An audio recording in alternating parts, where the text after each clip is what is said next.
morning, Nigeria, and welcome. This is Enterprise Weekend, reaching you from Enterprise Television. I am Henry Igwebike, and we would love to start from our newspapers and just to see what we have going on there.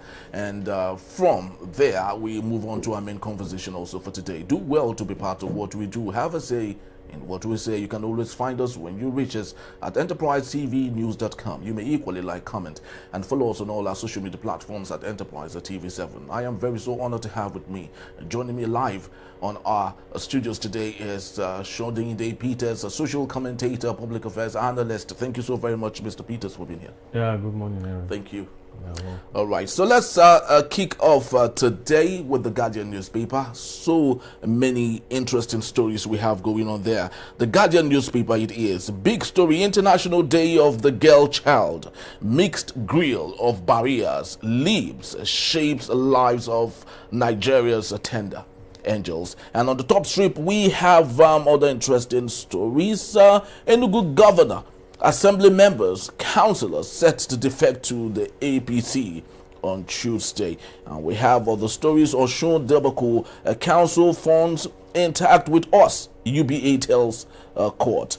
And also on the issue of the pardon, my pardon signifies a new beginning, reconciliation with destiny, says Lawan, and so many other interesting stories. But I'd love to take the International Day of the Girl Child, Mr. Peters. I know we have made so many improvements with regards to equity, with gender and all, but do you still see some lacuna that needs to be filled with respect to allowing the girl child have as much opportunity as the boy child in Nigeria? Of course, yes, there will always be lacuna when it comes to gender imbalance. Okay. The women will always tell you they don't have opportunities as much as men. Which is true. You can even look at the National Assembly now. They are trying to look at a law whereby they make some seats, create some seats permanent for women. They are looking at that. Okay. But for the girl child in Nigeria, I think a lot has been done from where we are coming from. Okay. Back then in those days, you hardly find parents believe in the girl child's education. They believe that after a while you get married and belong to a man. So why invest in you and waste money? But in the last 20 years plus, we have seen, especially in the workplace, we have seen that if you don't take care, there are more women as workplaces now than you have men. And because their tolerance value is better than us. With the advent of a change in our lifestyle, social media and everything, there are so many soft jobs women could pick up. You know, when we were growing up, there was nothing like makeover, makeup, all these people going all around. Some people even tie gele. Yes. They were not these housewives that you have to tie your gele back then. But nowadays, you find that even in just nails, people make a living. Even in doing party organization, Alaga here and there, people make a living. Yes. So you find a lot of women in that space. So for the girl child, I think a lot has been done from where we are coming from in the last century compared to where we are now. It can only get better. You can also see the First Lady going all around schools. I think I saw about ₦1 billion for sanitary towels for schoolgirls that they're about to share all around the country. A whole lot. So many interventions for the girl child.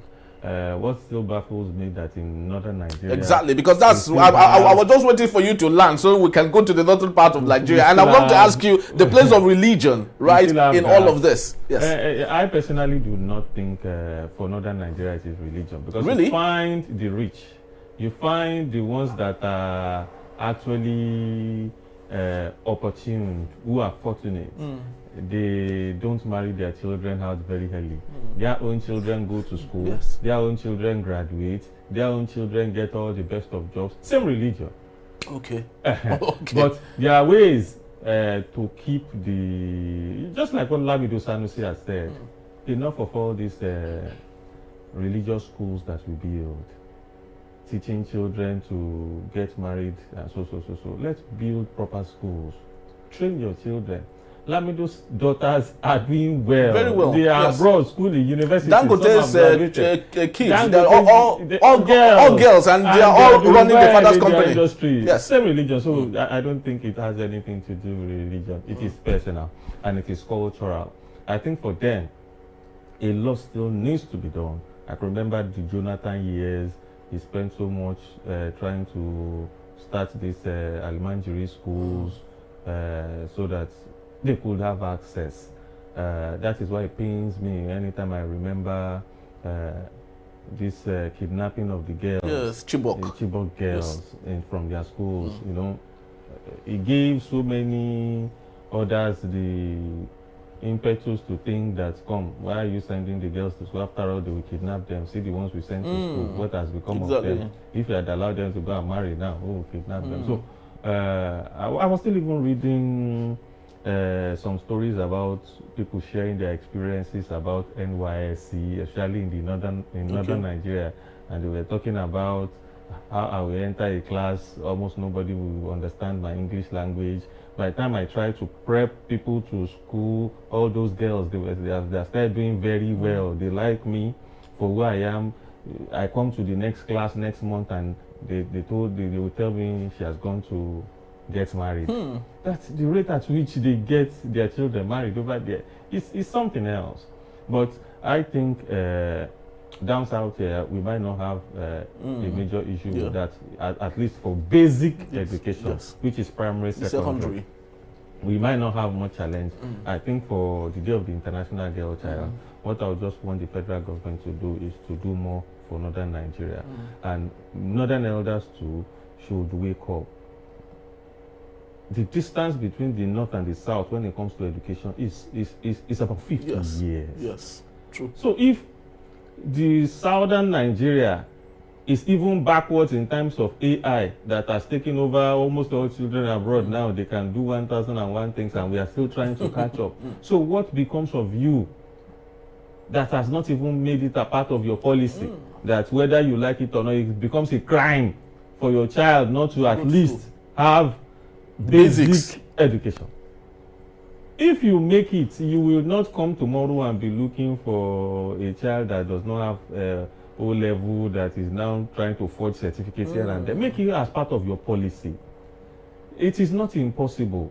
You can now say, okay, maybe English language might be our barrier. Can we teach our people in our own language? Of course, in China, they don't teach their children in English. And they are super in Spain, good, they don't teach their children in English. So we can look at a holistic approach to education in Nigeria. What if we use our mother tongue? But these people must at least be educated up to secondary school level. If you now choose to go to college, if you don't want to go to college, then it becomes your own personal business. If you want to go to college, NEL fund is there. Go pick the loan and go. If you don't want to go, you will know we have tried. At least up to secondary school level. These are states whereby the government is willing to buy WAEC forms. Nobody. Yes, very true. You see a state like Zamfara, the whole WAEC students, they may not be up to 2,000. You begin to wonder, who takes over tomorrow? It is the children of the rich that has gone to school, that are not married out. But let's not forget the unwritten laws, in the northern part of Nigeria. We all know all of this are politically driven in order to garner so much population that would translate to many votes. You see, so all of this are as there. We all pretend like we don't know the reasons why these things are there. You can talk about politics when it comes to population, because when it comes to election, it helps you. But you see, population too sometimes is good. Okay. All you need is planning. I am coming from here to here. How do I cater for this new set of addition? If you look to the West now, America, Europe, and co, because they were not giving birth to children. That is why you see all this visa lottery taking exactly. Because nobody is taking over the workspace.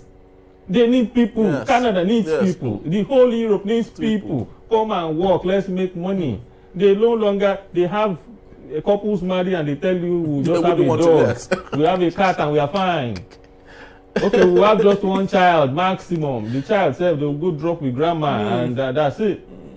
You see their grandparents when they do their will, they do for grandchildren. Because they know that, I don't have too many.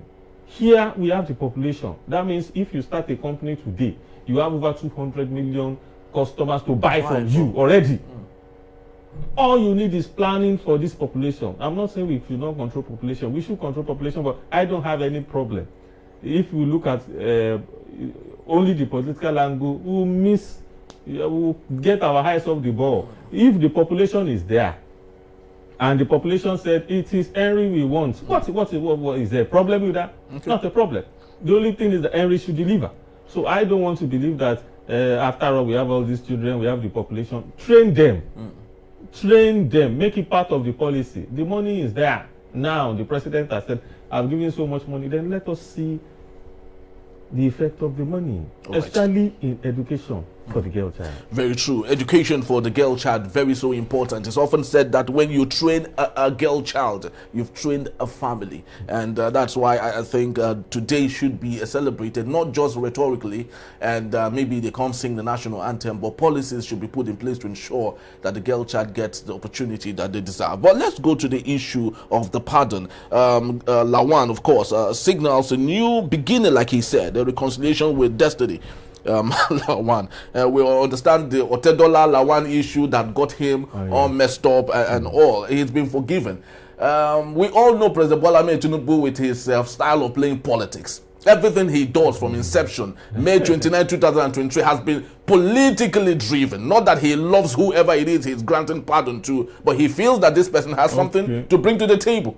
As far as I'm concerned, we cannot be too sure of what you have just said, because there's a committee, the presidential committee on prerogative of mercy that did the job and submitted the recommendation to the president. During Buhari years, he forgave Joshua Dariye, who was also corrupt. He forgave John Lee Yame, former governor. You see, whether we like it or not, look at Trump. Trump got there, and all the people that were formerly convicted, because they were his people. The insurrectionists. What did he do? You see, the president has powers, and whichever way you think he's using his power politically, if you were the president and you know that I'm going to benefit from this person, or if I do this clemency now, it will help me. Look at the Ogoni people. Of course, yes, they will be happy with him. Some might see it as, well, okay, this guy is doing the right thing because these guys are so. Some will see it as political. You need votes from the Ogoni people. So he's a political person. I just don't want us to see that exercise as all political, because there were so many people there that were also 875. I don't know why we single out Lawan. Yeah, because it's prominent. Others, if we could remember, are late. Like Herbert Macaulay. He's no longer here with us. Farouk Lawan today, Farouk Lawan today is neither a politician nor a businessman. He's just like any other citizen. So I don't know the number of votes Farouk Lawan will give Tinubu that other people in the states where he came from. For Farouk Lawan to come out has, let's not forget that this man has lots of political might, political value. You see, now he has political value before now, but because of what befell him, of course, yes, other people in the states are taking over. So you mean he can't reignite? You mean he can't reignite that? Yes. There is nothing Farouk wants to do in the states today without the permission of his governor. The governor is the leader of the political party in that state. I'm not saying Farouk does not have clout or would not be able to if they bring him back to the ministry, but it takes time. It's not that he will be the one to come now and make sure that Asiwaju or the president wins anything anywhere. No, he only had his quota to it. But I think very well they've been fighting for all this forgiveness for a long time. Although I just feel that the president should do more in that regard. All these people that were recommended, most likely in Nigeria, it's either you know one person or the other who will have at least put you forward. Yes.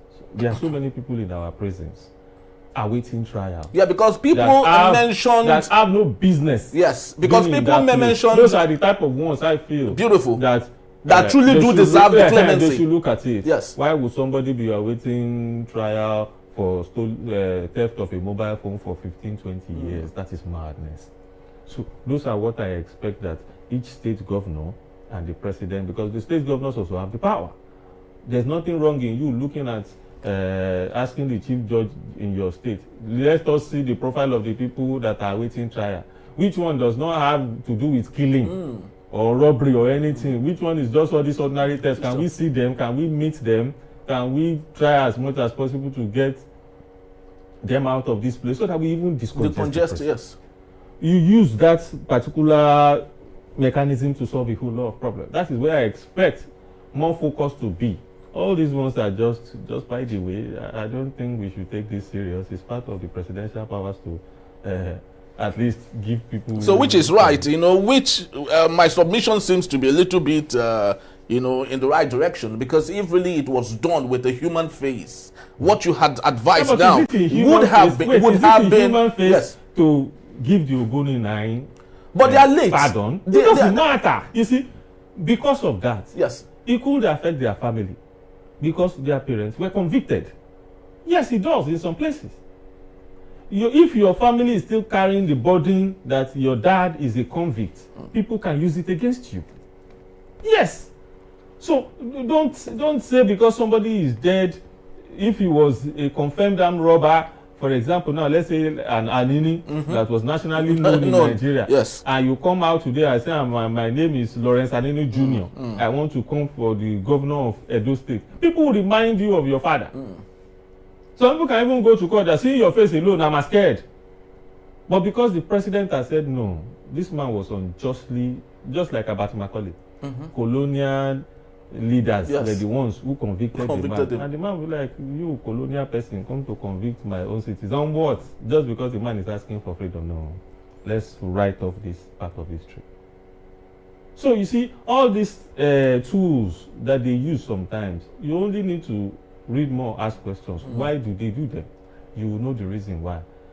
Tomorrow, nobody can say Ken Sariwa was a convicted person because all those things have been washed away.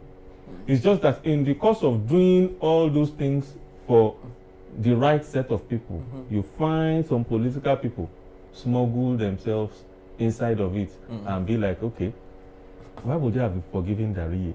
Why would they have forgiven Jolly Njami? Just imagine forgiving Farouk. Just imagine Ekweremadu coming back home, yes, and asking for someone to forgive him. Ekweremadu is not even convicted here. No, of course, he's convicted there. Ibori was equally convicted over there, but he's been given that clemency. Thank you. So what we are saying is, when they come and queue. When they queue, they lobby the government. When the government is doing a big exercise, they come and do what? Even in this last one, as the president did, you could see a guy that's been convicted for drug offenses, yes, has spent about 15 years, also freed. Things like that. Maybe they have looked at it and felt like, how old is this man? Do you think if we leave him, he can continue to, or maybe big people who know about, who know how the thing happened, went to speak for him and try to smuggle his name. So a whole lot of things happen underground, even with the committee. But you see, the president is a politician, number one, before he got to that seat. So you cannot expect him to suddenly be a saint or will not do anything that will better his political life. I don't know why people see any reason wrong. If it is any other person that is there, same thing he had done, they will also do. Okay. All over the world they do. So I don't know why it is a story.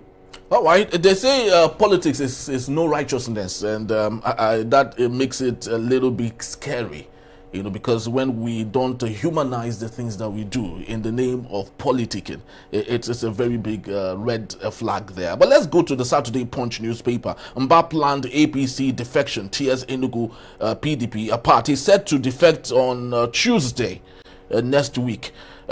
Is this not a classic definition of state capture? Because if eventually every Diri of Bayelsa is equally hoping to defect to the APC, how many PDP governors will be left? Maybe Adeleke and Muftuang of Plateau, and maybe what's the name of this guy, Taraba? It might just be the only people left. Of what importance then is our democracy and participation? Okay, thank you. So it has to do with our laws. The law of Nigeria today has not frowned at people leaving their political party for another. especially like the law had said, especially if there is problem in your party that will not allow you to achieve your aim and objective, you can always move to another. Our politicians has moved around. I don't need to start telling you. Is it Atiku, Abubakar, is it Peter Obi, is it all of them? They have moved from here. So there's no difference between APC, PDP, Labour Party. So everything is same. Politicians, by their job, by who they are, they go to where their bread is buttered. Since January, they've been talking about Uba moving to the other side. In fact, some people believe that is one of the problems that led to the falsification of the minister. Yes. In Naji. Yeah. He was like the leader. Yes, of the APC. Of APC in Enugu State. And the governor is coming. Immediately the governor comes, he becomes the leader of the party. He's a one-time governor. He needs a second-time ticket. The best way to do is to move to APC, where he is guaranteed a second-term ticket. Go and check most first-time governors. That was what the governor in Delta, Orobori, that is what he did. Because they had been promised, if you come here, nobody will drag primaries with you. But isn't it a shame? Automatically. No, it's a shame because this governor Mba has done awesomely well. In fact, apart from Alex Oti of Abia State in the southeast of Nigeria, Mba should be the best. Fine. So the question is, why can't we play politics of I deliver? People know I deliver. Even if I participate, even if I go to ABC party, people would vote for me. So why can't we play such kind of politics? So same thing you're saying is what he's doing. If I have delivered and I am moving to APC, just come with me.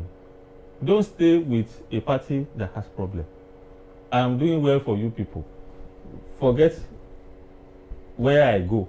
This place that I'm going, in fact, I'm aligning with the center. More will come to us in this our relationship. Peters, this aligning to the center has not helped. You see? Omoeno of Akwa Ibom State has moved to the center and has become confused. No, he doesn't even know what he's doing. He was better off when he was with the PDP. No, people could see dividends of democracy. PDP is not the one telling him what to do. PDP is not the one giving him federal allocation. You see, if a governor is not performing, it is not about his political party. It's either his willingness not to perform or to perform. So that he is confused because he has moved to APC, all those ones are just looking for excuses. What is the difference? His allocations has improved. But he's more comfortable. It's about being too comfortable. That you feel you have won the ticket and therefore you don't care what people say. They need to work. It's no longer there. You see, our law keeps evolving. Yes. Imagine yourself. You are in a Labour Party that has about 2 chairmen now. This one gives this list. This one gives this list. And election time. Alex Oti now, who will he align with?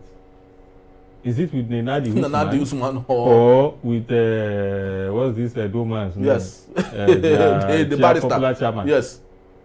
So let us imagine he makes a mistake and align with Nenadi. And they come and say, sorry, we don't know Nenadi. Everything this other man has done is the right thing, because as far as your policy is concerned, this is the party chairman that we know. You know, that same thing happened to APC in Rivers State and in Zamfara. Okay, that they didn't feel the candidate. Yeah. The court has seen that there may be problem. So if you have foreseen a problem that can affect you as a person, and you can, it's not by force, nothing by force in life, you can move to the one that will give you comfort. So political parties should find a way to make sure that they keep their house in order. Tidy your environment. Less of all this bickering. You will only blame the opposition for taking over, but you are the one opening. Like people will say, if the wall is not cracked, lizard will not enter. Keep your house in order. Labour Party has refused to keep his house in order. Look at Peter Obi trying to move to ADC. Last week, Atiku came out and said, I will be in that primaries. I will contest. If anybody beats me, fine. but that I will not contest. Immediately you start hearing that it's like he's weighing his options, whether or not to stay here or not to stay here. And why? Because almost all those political parties have one baggage or the other. And the greatest beneficiary has to be the ruling party, whether you like it or not. All they need to do is to create opportunity for them. That once you come to us as a first-time governor, your second-time ticket is sure. You become the leader of the party in that state. All your aides and everything, once you come, you retain your position. And that's why they announced Umba is moving with what? All his aides. And they take over the structure of the party. So whoever has been the leader will have to do what? Step down. So all those type of things. And even if you're a second-term governor, we'll give you the opportunity to appoint your senators. And maybe a board chairmanship position will give to you. Do you see all those things? That is what political parties do. That is their job. Whether you like it or not. Because even if it were the opposition that is there, same thing they will do. Well, unfortunately, currently we are being mocked right now by other democracies. Ghanaians are really, if you go to social media, they are really mocking us and saying, fine. yes, they are mocking us with the fact that Nigeria is one people ruling Nigeria. I wonder, is Ghana any better? Well, their political party are more structured when it comes to political participation and relevance. Ghana is far better than us. Ghana of a population of. We're not talking about population. We're talking about political integrity. Ghana of a population of maybe 30 to 40 million people. Talking to a Nigeria of over 230 million. You 30 million. They had independence before us, so they are like our senior brothers. You 30, 40 million. You are unable to even arrange your country. You are still owing Nigeria power, electricity, whatever. You are here trying to advise. I understand. Yes. You might have a very small economy. You are able to manage your policies and co. But it's not as if they're any better. I'm not saying Nigeria is the best, but we don't have our problem. But not a country like Ghana. The Ghana cannot be telling us about. But some of them even come to learn from our INEC. From Mahmoud, allegedly. But of course, they come to learn from us. But their IREV and the beavers work. Ours here do not work sometimes. Yes. Fine. Fine. But just like the law, our law here, anytime people mention that, I will tell them that IREV was a creation of INEC. Yes. It was not backed by law. Okay. The law did not say compulsorily it was work. What IREV gives is what I will say. The law say, where's your form E8? Okay. Whatever you put in that form E8. So that was what the Supreme Court was asking the Labour Party when they got to the Supreme Court. That, okay, Oga, your form EC8 that your agents in all parties, do you have them? What is the total? You are saying you won. You give me your results. You have not even given me your results. What do you now want me to declare? Well, it's come see, so let us have the law. Yes. When the law makes IREV compulsory, then IREV will have nowhere to hide. I'm not saying that they are done well, but at the same time, you see, there's a way people benefit from the law, and they tell you that it is what it is. The lawyers cannot manufacture. Of course, they didn't call you to come and bring your case now. It's the politicians that woke up and say, I will go to court and enforce my rights.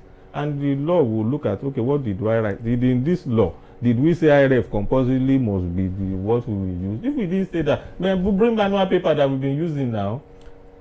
All right. Well, we hope that onus actually is on the new INEC chair, Amopiton, and we hope that he will do something. People see him as a very credible person. He's been very astute when it comes to what he does. We hope that he would place that also as he runs the INEC now. But Mr. Peters will still be here to take us on our main conversation. When we return, students face homelessness as university hostels shortage worsens nationwide. In the Beat is still Enterprise Weekend. Don't go anywhere. I'll be right back.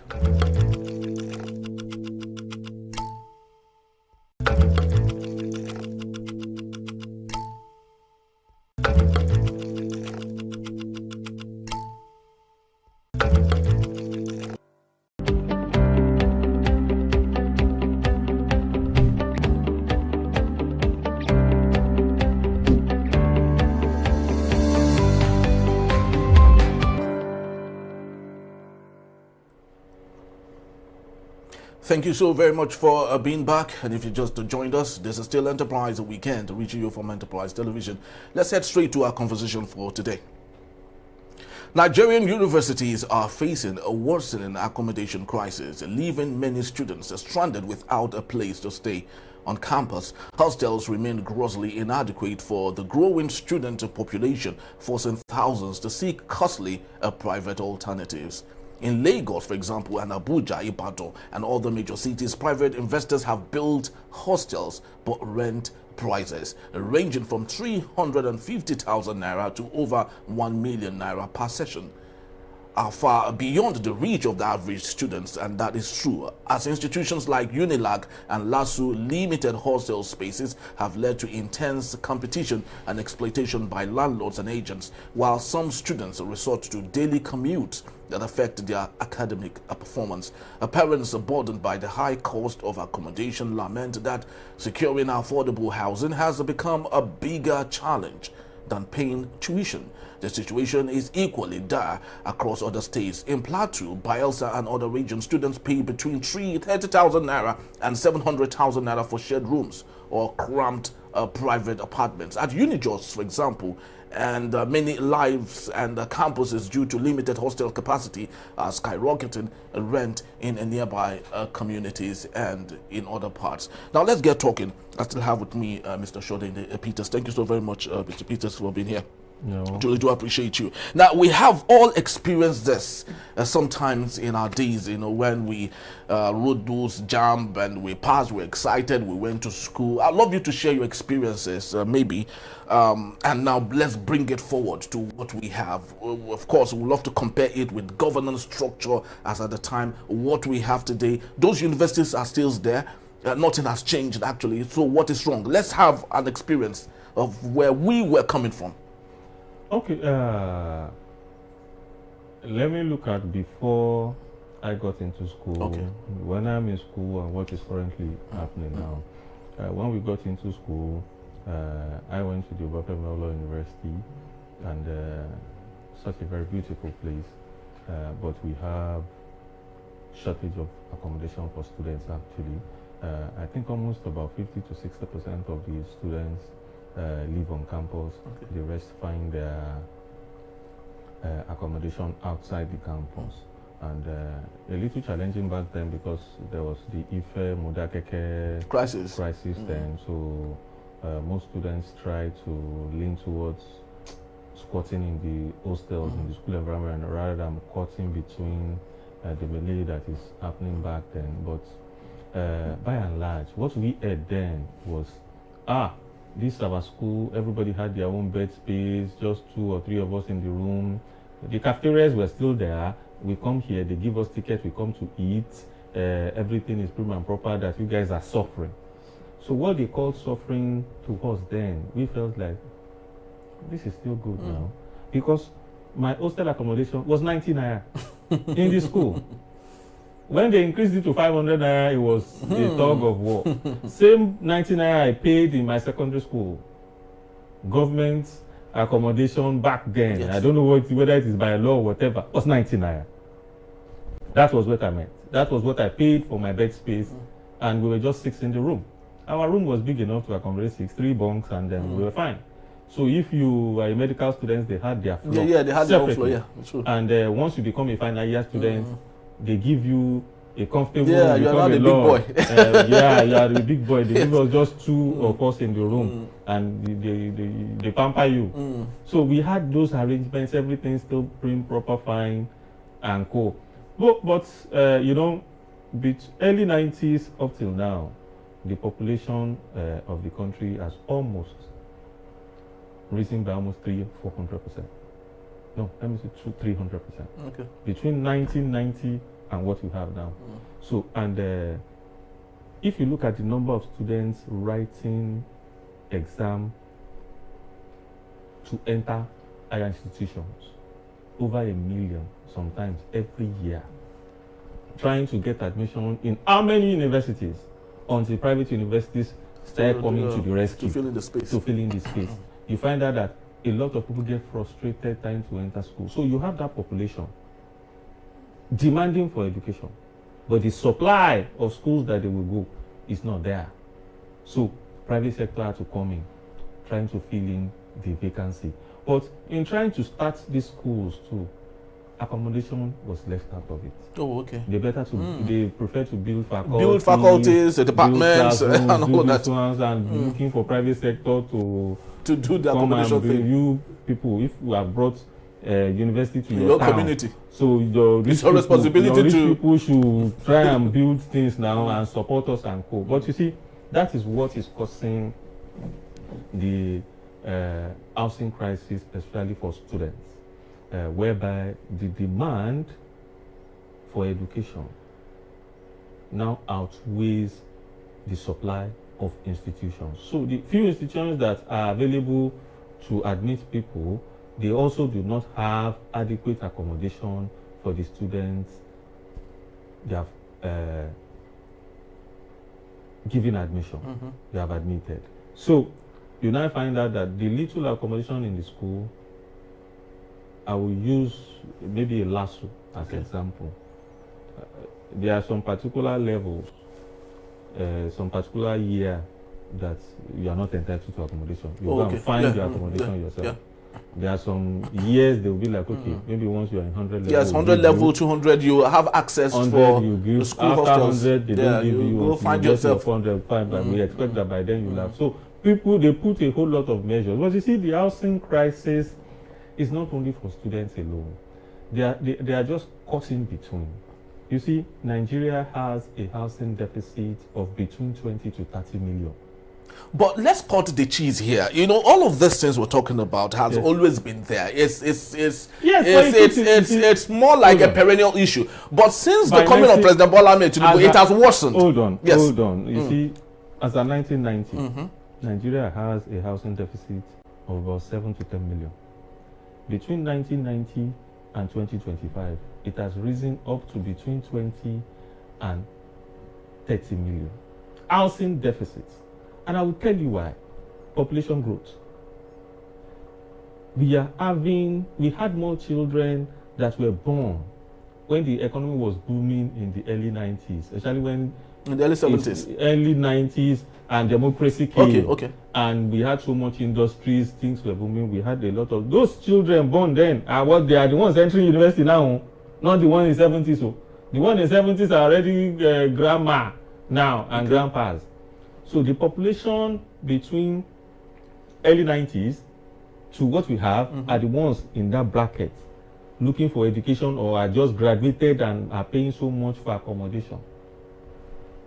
That population became so much that the government back then did not do anything. If your population is increasing from about 50 million during independence to over 230 million as at today, as your housing provision also increased from what it was by 400%, no.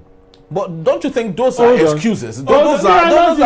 This is not a matter of excuse. Yes. It's a failure of government upon government upon government. But can we pinpoint? Can we write the government under reference here? Because I have experienced military administration, right? And equally have experienced the so-called democratic thing we have. It was better off during the military. No, all these things we are talking about is because everything is crystallizing and showing now. During the military, do you have social media to complain?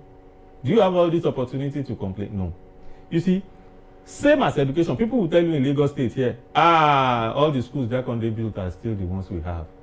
What has happened to the government between Jack Conde and now? Same housing estate Jack Conde built, yes, is what you still have up till now, except few additions that you see. Very minuscule. Very small. Yeah. The last time federal government intervened was maybe First Stack in this Lagos. Since then, have you seen another First Stack? No. You see, you cannot put something on nothing.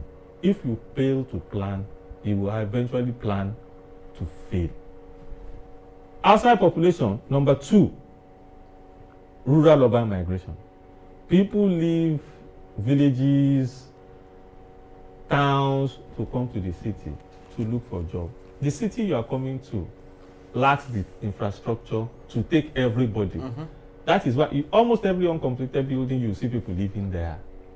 trying to survive, especially in Eyebrow, Victoria Island, Lekki and Co. They live with big slums around them where people live. Very true. Because whether you like it or not, the rich and the poor, they have to move together. You cannot leave us behind. We'll find our way in between. But the infrastructure to make it happen for the population that is coming to town, because if you stay in the village, no light, no education, no power, no job, nothing. So what are you there for? I've gone to school. I have to go back in town. So that adds to the population here, making accommodation prices rise because there are plenty people looking for same accommodation. Far back over 20 years ago, sir, I know in some areas in Oshodi, whereby rather than the landlord give house, give a room to people for rent, he would rather give it to people. Most of them are guys you see selling things on the road, in traffic and co. 10 people can come and spend the night in that room. So if you collect 1,000 per day, per day from them, all of you hang here in the morning, they go out too. So on a good day, he can make 20,000. By the end of the month, the man has made like 400,000-500,000 in one room, which is better than giving it to someone per year. That is what they have been doing codedly to solve the problem of even so many of our under bridges before Lagos State government took over them. Some people were allocating it to people renting now. So, 3, even for the working class that are even proper, you find out that they don't have access to long-term finance to do a mortgage. You go to and say, I want to do mortgage now, banks will be telling you 30-40%, bring this, bring that, because you don't know what happens. What if tomorrow government comes and say, we want to use that road and say, do this one, that one. So it's a high risk. So they put high rate of interest until this government came and they are trying to do MRIF, trying to say, okay, we can give as much as 100 million at a single digit, maybe 9%, and come, just get the house that have good title, we will support you and go. We have never had mortgage interest rate in this country at a single digit. Maybe in the last 20 years. Never. They are just trying to work things. It just started this year. And people are still looking at it and see whether it is possible or not. So because everywhere abroad, go to US, go to UK, nobody builds. Nobody buys land to, you just go and get a flat to do mortgage on. And once you approach your bank, they give you the mortgage as long as you are working. And when they give you that mortgage, all you need to do is to pay 10% down. Once you pay them their 10% down, they give you the mortgage. At a single digit interest as you are working, you are paying. That's how it is done. Almost everywhere in the world. This is the only place where you see people want to buy land, want to do your borehole, want to start building everything. It doesn't happen in most places. So that is where leads us to the last point, which is government policy. You see, government has a lot to do when it comes to housing. It's just that it cannot do it alone because Nigeria does not even have that type of money. Nigeria does not have that type of money. Yeah, we are running budget deficits already. We are unable to meet health, unable to meet education, unable to meet security and co. So, and to build houses is not cheap. Government needs to come up with policies that will support the whole. Number one, all this your bureaucratic process of getting land documents, they need to go. So how should you think? Yes. No, now how do you think it should be properly done? Yeah, if I log in into a system, I have bought this land from Mr. Henry. These are the documents. I don't need to interface with any officer from my start, except they come to where I want to build or what we want to do to the end to get my C of O. Okay. Some people do not want to invest in some places because, sorry, tomorrow government can come and say this one, that one. Yeah, especially because I wanted to bring in the Lagos demolition thing, which has equally affected in the lack of houses that we have today. That's trust deficit on the part of the government. They need to work on it. 2, the type of housing we build must also change. We have this larger than life attitude. Everybody wants to live in their own compound, in their own duplex, in their own. Go to China, go to UK. It is high rise. Government should stop giving approval. high-rise. That's for a country with the facility. We don't have power. We don't have electricity. So how do you manage a high-rise building? Do you know that same standalone building that you have can accommodate? I truly understand that. Families. I truly do understand. So, but aren't you seeing the loopholes that we have? We don't have the facility to maintain these things. Afriland building, 10 people lost their lives. All these things are very avoidable. Yes. That is what I'm saying, that all these things, it's about planning. Never say never. Don't say anything is impossible. As bad as you think it is, go to the island. People are building these high rises and selling, providing that it is just, if you have your money, you will buy it. If you have your money, you will buy it. Like I said, government might not be able to do everything. But if you wake up today and say, okay, private sector, this is what I want to do. Julius Berger, Morine Prono, ITB, all these major construction companies. I have this vast land in all states of the federation. Work with state government. Begin to build them. Just 2-bedroom, 3-bedroom. Run a rail line from wherever you build to the city center that takes just 20-30 minutes so that people can get to the city center and start to find their way to their workplaces here and there. You see a lot of people who leave that city and go back to towns where that is what happens abroad. It's government policy that will direct. It is not government that is building all those houses that you see abroad. It is the private sector that the government is working with to make sure.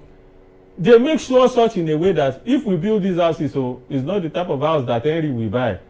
He will be living in Lekki, but he will buy that one and hold it. No. If you don't live there, we will revoke it from you and your money will never be returned. They are for people who will live here within this bracket.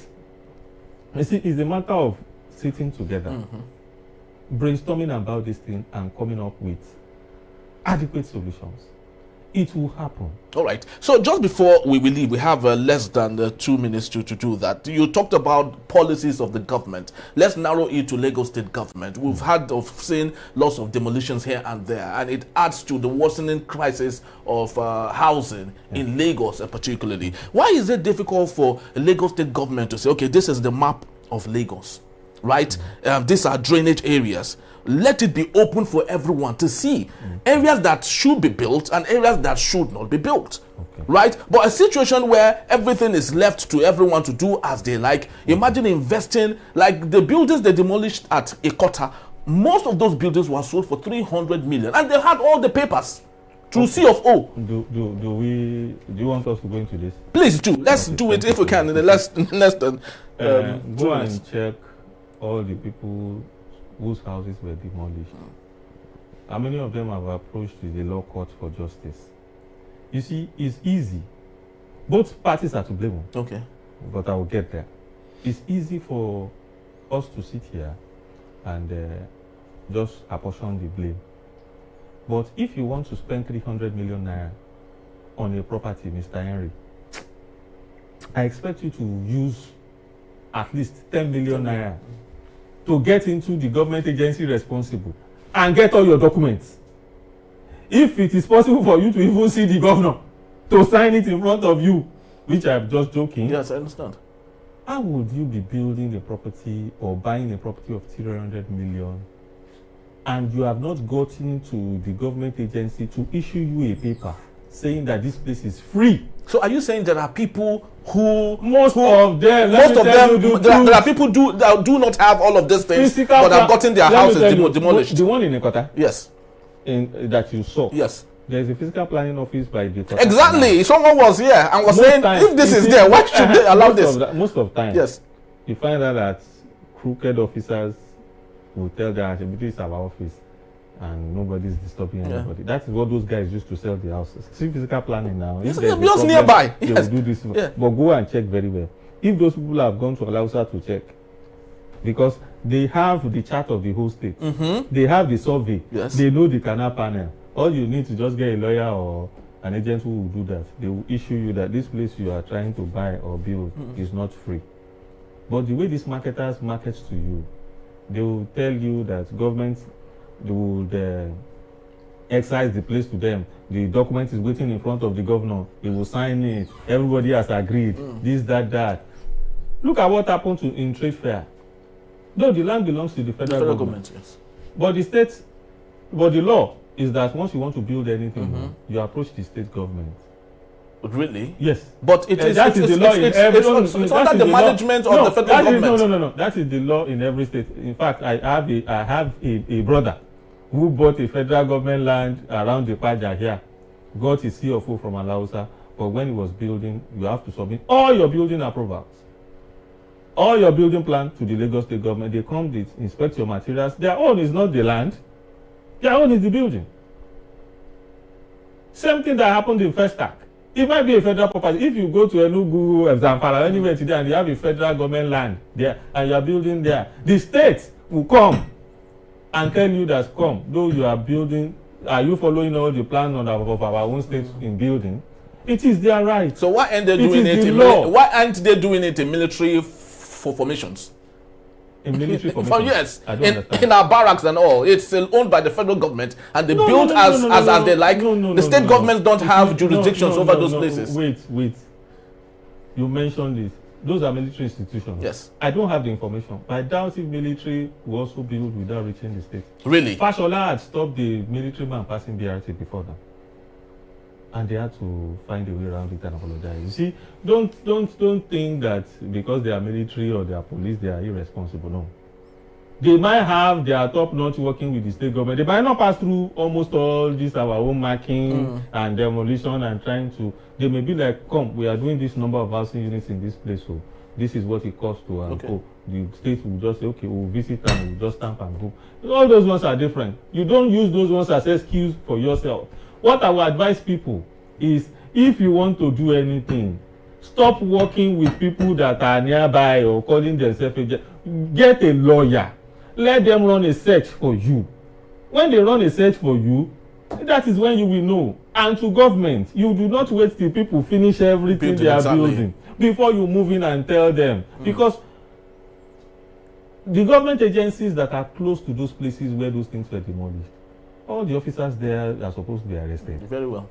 Because you guys saw all these things. Yes. Immediately you see somebody from the land filling, it does not stop from marking it and alone and say, I've listened them. Go in and demolish from the beginning. Beautiful. Go in, demolish from the beginning, so that let us begin to have that engagement. You will know that I am not supposed to be here. But I can tell you, people try as much as possible to use money to sway whatever money cannot do, more money will do it. Everybody looking for how to find. So that is where you find yourself caught in between. Most of the officers that encourage those people to do these things now, they have retired. Some of them have gone. Some of them don't even live in Nigeria anymore. Very well. But they have put those people in problem. So it's contributory negligence, as far as I'm concerned. You cannot, if you have a right CFO and government is supposed to pull down your property, you can approach the court. Government will compensate you. It's simple. Because you have a title of the state in your hand. But if you don't have a title, you come saying, we have built it is much, we have spent money. If you see somebody who does not care about all the money you have spent, they put it down. Especially when it becomes a matter of public importance. See the type of water affecting them in Lekki. Really, really bad. The government will not think about anything 300 million, 400 million house. As long as you're on the canal, pull you down, so that other people who are expected can have peace in their house. All right, very well said. You know, we talked about lots of things, from the deficit of hostels in universities to housing deficit in Nigeria. We talked about policies and how that the government is not really doing as much as they can in order to ensure that policies are followed through. Shodin Deputies, I know you hate it when I compare Nigeria to other little countries, but in Ivory Coast, for example, if the government earmarks a particular place for building construction, it's the government first that goes into there, ensure drainages are done, ensure electricity are there, ensure water is there. They provide all of those things. That's the job of town planning. Yes, so it's legitimate from the very beginning. Before private people now come in. We have those in Nigeria. We don't have it. Yeah, we have those in the past where if they tell you this area we have planned it is bungalow and aged people that will live here. So we are building bungalows here. They can come here and say, okay, we are building high-rise, two-bedroom, two-story building, and cool. All the houses in the area will be similar. Yes. You have something like a festa, well planned, well arranged. That is the job of town planning.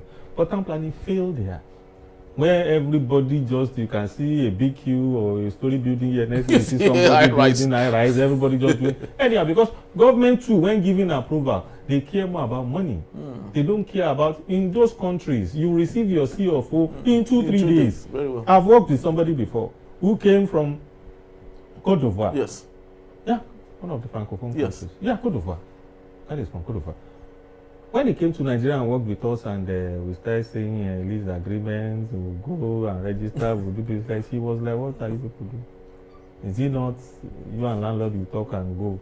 What's anybody's problem in all these things? She said in their place, once you buy land, you go to government, submit. 2-3 days, they will call you to come and pick your C of O. What are you people spending so much?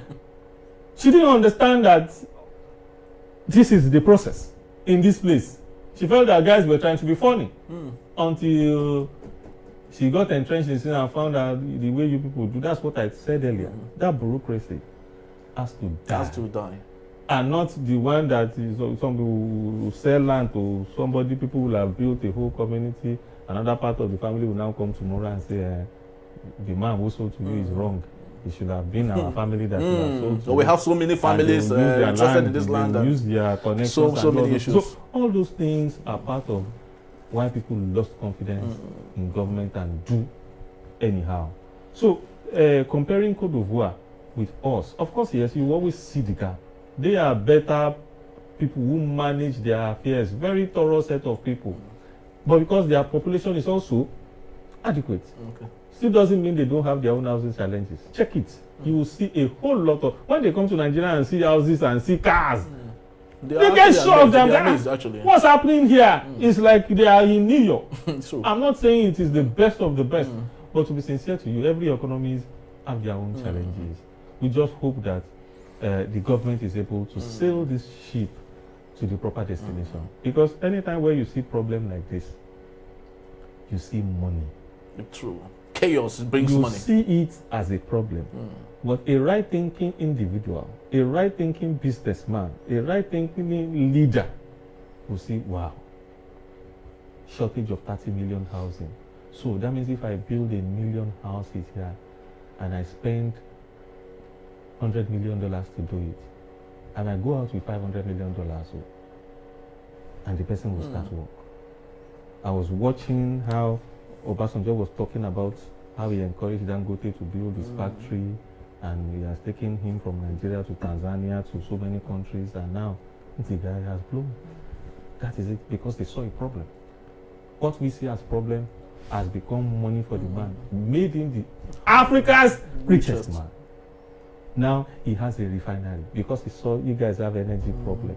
Your problem is my own money. So I encourage all of us, look at problems. Not about shouting about all those problems. All those problems that you're shouting about is money. As someone's solution to the problem. Very well said. We can't overstate some of these things, but these are germane and the fact of the matter. Thank you so very much, Mr. Shadon Peters, for being here. And that's just about the time we have. Love to say thank you. Please do well to follow us. You can rewatch when you visit us at EnterpriseTV7, and equally you can read up on everything we've talked about when you see us at EnterpriseTVNews.com. I am Henry. Have yourself a splendid day. Stay tuned for other interesting programs coming up on Enterprise Television. Have yourself a splendid weekend. God bless Nigeria. God bless you. I'll see you on another one. Bye-bye.